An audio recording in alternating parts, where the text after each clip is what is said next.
غصے میں بھی سنبھل کے بولیں کہ نہ بعد میں پچھتانا پڑے، نہ بعد میں معذرت کرنی پڑے، نہ اللہ کی بارگاہ میں مجرم ہو کے کھڑے ہوں کہ ایک زبان کا بول جہنم کی وادیوں میں پھینک دیتا ہے اور ایک زبان کا بول جنت کے عالی شان درجات تک پہنچا دیتا ہے۔ اس کو غیبت سے صاف کر دیں۔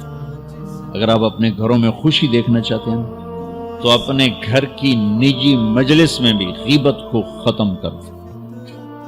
اب بچے بیٹھے ہیں، بیوی ہے، خامد ہے، ماں ہے، باپ ہے، بہن بھائی بیٹھے، سارا دن جو بولنا ہے بولو، غیبت نہ بولو، کسی کی برائی نہ بولو، کسی کی برائی مت سنو، کسی کی برائی مت بولو۔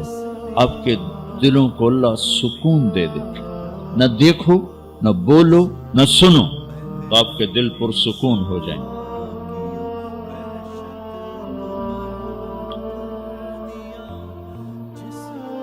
جو چیز مارکیٹ میں کم ہوتی اس کا ریٹ بڑھ جاتا۔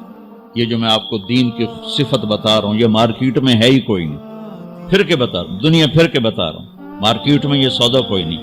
آپ لے لیں، میں لے لوں، یہ مستورات لے لیں، قیمت اللہ بڑی لگا دے، بڑی قیمت لگے۔ جب اللہ بلائے گا نا بھائی علم والے آ جاؤ، تو بڑا مجمع ہوگا۔ اللہ کہے گا بھائی ذکر والے آ جاؤ، نمازی آ جاؤ، روزے والے آ جاؤ، حج والے آ جاؤ، عمرے والے آ جاؤ، ایک بہت بڑا مجمع ہوگا۔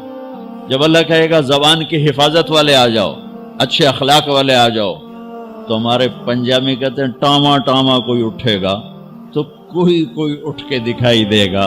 پھر ان کو جو پروٹوکول ملے گا نا وہ نہ کسی تہجد گزار کو ملے گا، نہ کسی عبادت گزار کو ملے گا۔ ان کی نبیوں کے بعد ان کی شان ہوگی، نبیوں کے بعد ان کی شان ہوگی کہ یہ مارکیٹ میں سودا ہے ہی نہیں۔